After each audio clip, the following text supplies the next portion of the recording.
Hello, Perez. Steph from ESU 8 here. Today, we're going to talk about some essential para skills, motivation, and communication.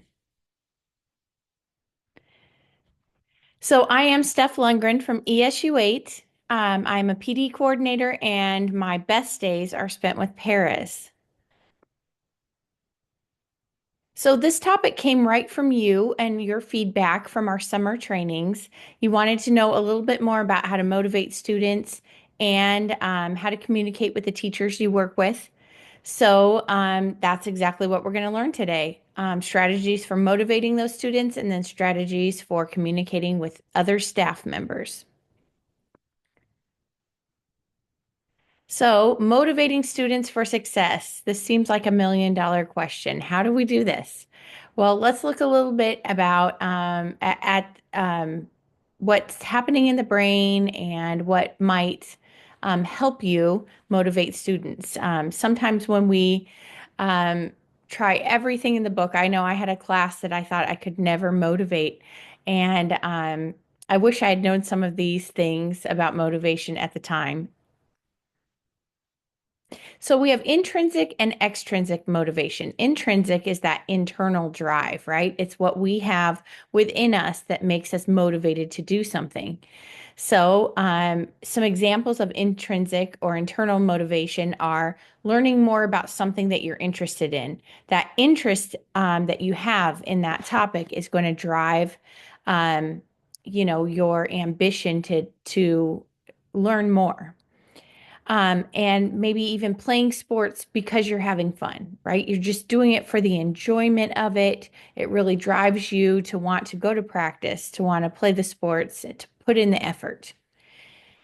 But external or extrinsic motivation comes from the outside, right? It's put upon us. So things like grades, like working hard so that you'll get a good grade, that's something external. Also, working hard for rewards, right? If you're good for this long, I'll give you something.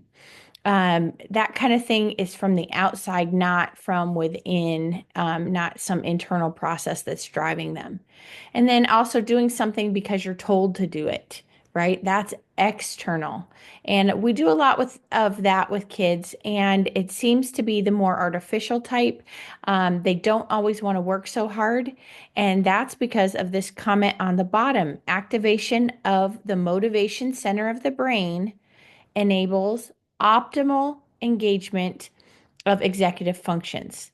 Internal command is driven by internal motivation that maximizes executive function use. External demand is not.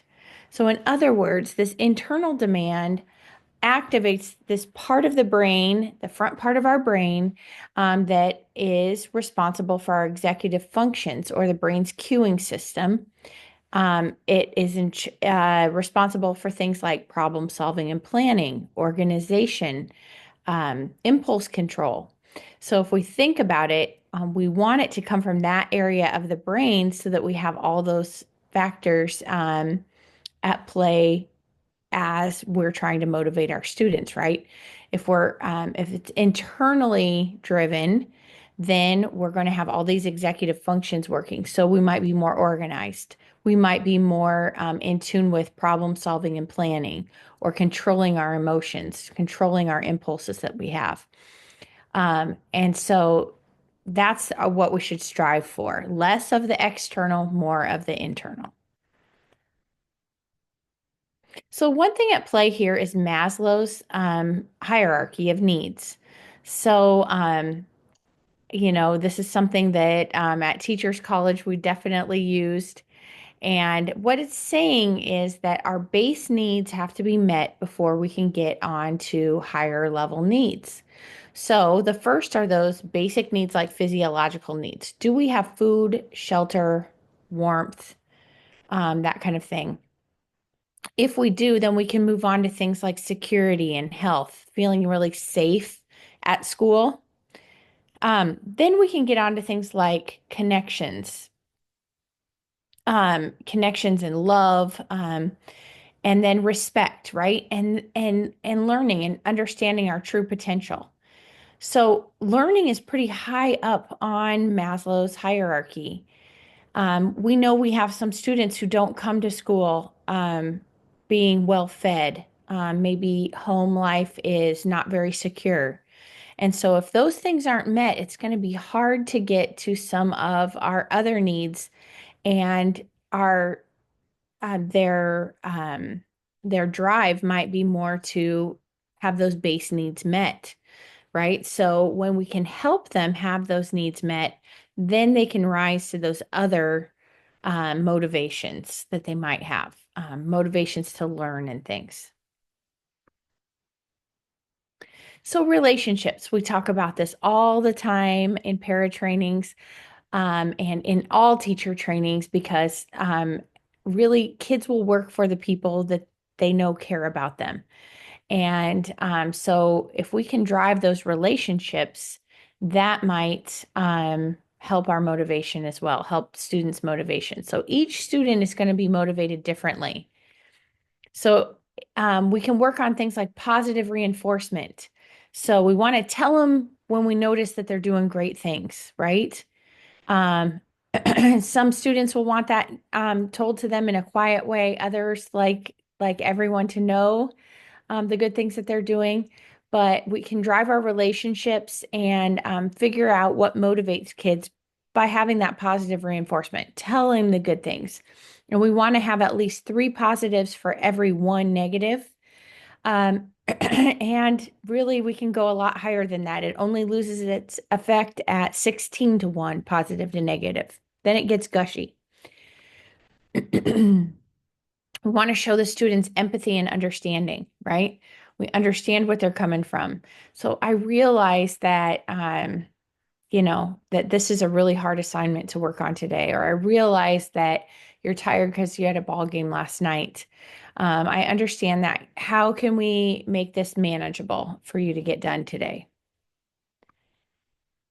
Then active listening, just really listen about their lives. I think this is something that sometimes paras get the opportunity to do even more than the classroom teachers. But you're sitting side by side with students and really listen, um, give them eye contact, ask them questions about what they're saying. And this could be about their life, right? Not just about schoolwork or whatever, but um, when we have that active listening, we can find out what motivates students better. We can find out, gosh, what makes you tick, right? What are you interested in? What do you really care about here? And get to know your students, right? Ask them questions like, well, how did your ball game go last night? Or, oh, you said you were going to go see your aunt and uncle this weekend. How did that go? What did you do when you were there? Um, what other things did you do this weekend? Kids know you care from those kinds of things. Teachers in research were asked, how do you show your students that you care? And they say, well, gosh, I come to work every day. I stay up late grading papers at night. I do all these things for them. And, kids don't know that stuff. That doesn't translate to care for them. Kids say, my teachers care. And I know this because they ask me about my life. They're interested in my extracurriculars. They're interested in me as a person. So that's what we have to do. We have to know, gosh, what really motivates this kid? What gets them to tick? Like, gosh, this kid that cares so much about animals, they might be motivated uh, to learn more about biology or in ag class or something like that. Um, uh, and you have to really find out, gosh, what's really going to get them to work hard. Okay, so we're going to switch gears here a little bit to communicating with staff. So we were just talking about communicating with your students more, but now let's talk about how to communicate with the teachers around you. And our biggest challenge here is time, always in schools, right? Time. So how do we make that time? And I think if we're really intentional about making some things routine, that's where we can't forget it anymore, or it can't be pushed aside because it's just something that we always do. So make it routine.